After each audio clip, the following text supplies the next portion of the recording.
Can a bachelor relate to maternal instincts? Maybe it's a little more natural for a bachelor to understand it, but खैर for this reviewer जो अब तक कुंवारे हैं, उनके लिए maternal instincts का तो पता नहीं, बट जब हम मिसेस चैटर्जी वर्सेस नॉर्वे देखने गए, तो उम्मीद तो ये थी कि शायद कुछ थोड़ा बहुत maternal instincts के बारे में पता चलेगा।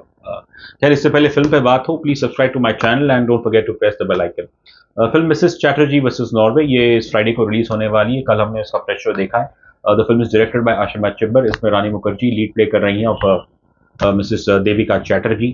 और दोस्तों, अगर आप देखें इसका जो टाइटल है Mrs Chatterjee versus Norway, no versus Norway, ये बहुत ही ब्रेव चीज़ है कि कहाँ जैसे कि आप एक पूरे एक भारतीय नारी पूरे एक एक विदेशी मुल्क और वो भी एक वेस्टर्न मुल्क को टेक ऑन कर रही है।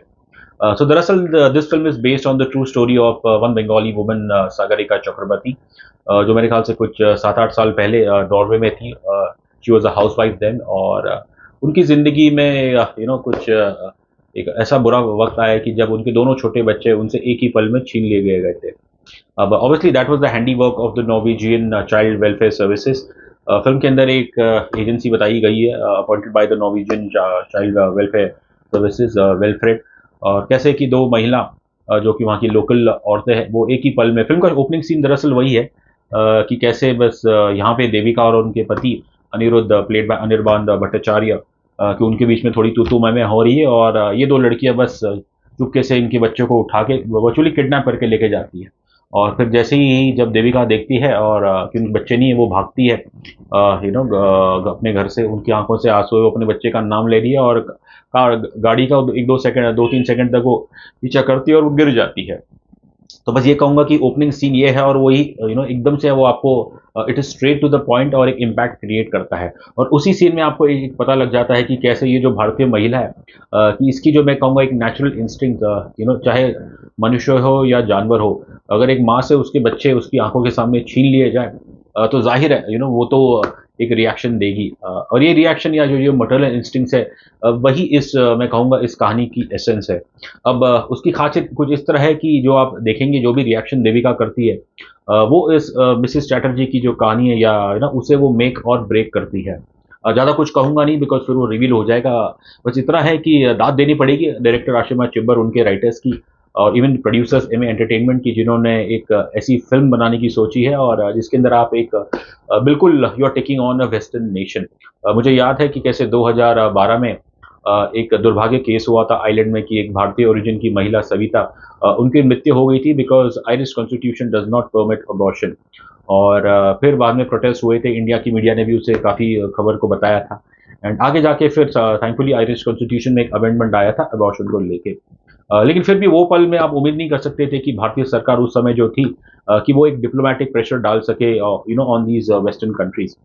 और हाल ही में जर्मन चांसलर आए थे और उस दौरान भारतीय मीडिया ने एक बेबी अरीहा, उनकी कहानी के बारे में बताया कि कैसे उस बच्ची को जर्मनी के किसी चाइल्ड का वेलफेयर केयर ने पकड़ के रखा है और उनके पेरेंट्स को डिपोर्ट कर दिया गया है।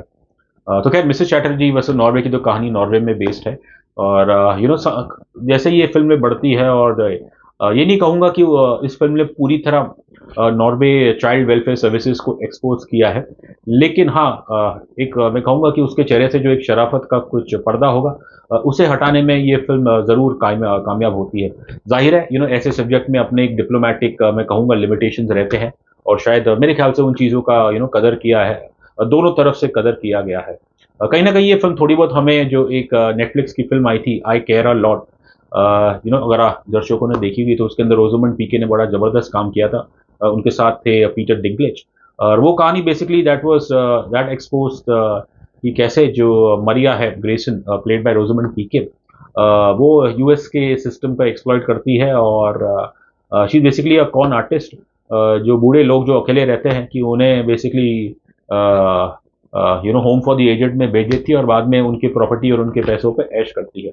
उस फ़िल्म की तो ख़ैर ये कहूँगा खूबियत बात ये थी कि उस फ़िल्म में कोई टेक्निकली स्पीकिंग कोई प्रोटैगनिस्ट था ही नहीं, कि दोनों भी जो मुख्य किरदार थे, वो दोनों ही ग्रे कैरेक्टर थे। और यहाँ पे जो जिस अंदाज़ में शायद नॉर्वे की अथॉरिटीज़ को दिखाया गया है, मेबी शायद जो एक्टर्स इन्होंने लिए, शायद वो लोकल हो, और नॉर्वे में इंग्लिश नहीं बोली जाती, उनकी अपनी भाषा है नॉर्वेजियन और दूसरी भाषा है सामी।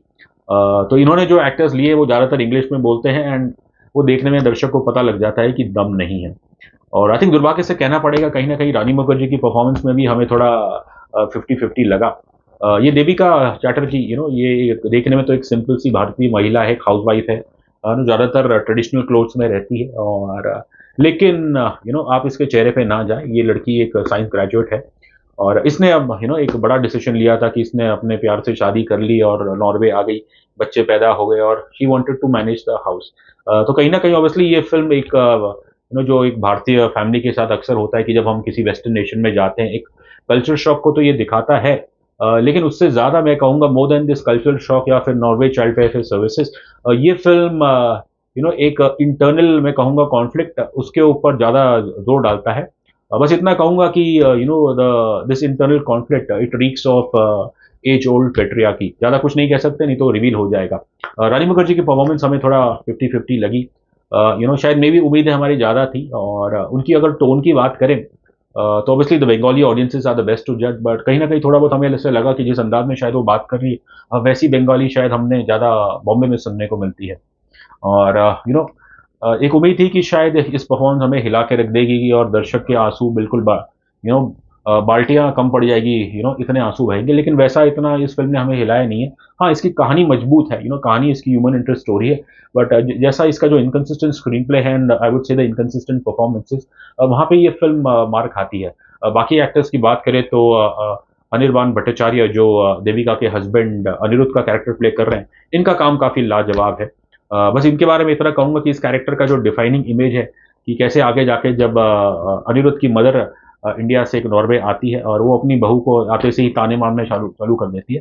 फिर एक शॉट है जहाँ पे दिखाया गया है कि आज की रात अनिरुद्ध अपनी मदर के साथ बिस्तर पे सो रहे हैं और देविका कहीं और कोने में सो रही है। तो obviously that defines the mother's boy the mama's boy in Anirudh. Jim साहब इज़ अ फैंटास्टिक एक्टर और उनका काम मैं कहूँगा सबसे बेहतरीन है इस फ़िल्म में का कंसिस्टेंट उन्हीं का सबसे काम है। बेसिकली जिम साहब is playing the role of one Daniel Singh इस्यूक ये नॉर्वे की पैदाइशी है, लेकिन ऑब्वियसली इनका भी एक देसी कनेक्शन है।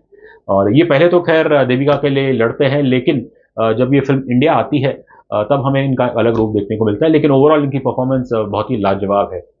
एक चीज़ और ऐड करना चाहूँगा कि जब तक ये फ़िल्म नॉर्वे में रहती है तब तक एक डिफरेंट आई वुड से इसका एक एलिमेंट या इंटरेस्ट लेवल रहता है, बट जैसे ही ये इंडिया आ जाती है फ़िल्म और तब कहीं न कहीं इसमें से जो नॉर्वे इन्फ्लुएंस है वो काफ़ी हद तक रिड्यूस हो जाता है।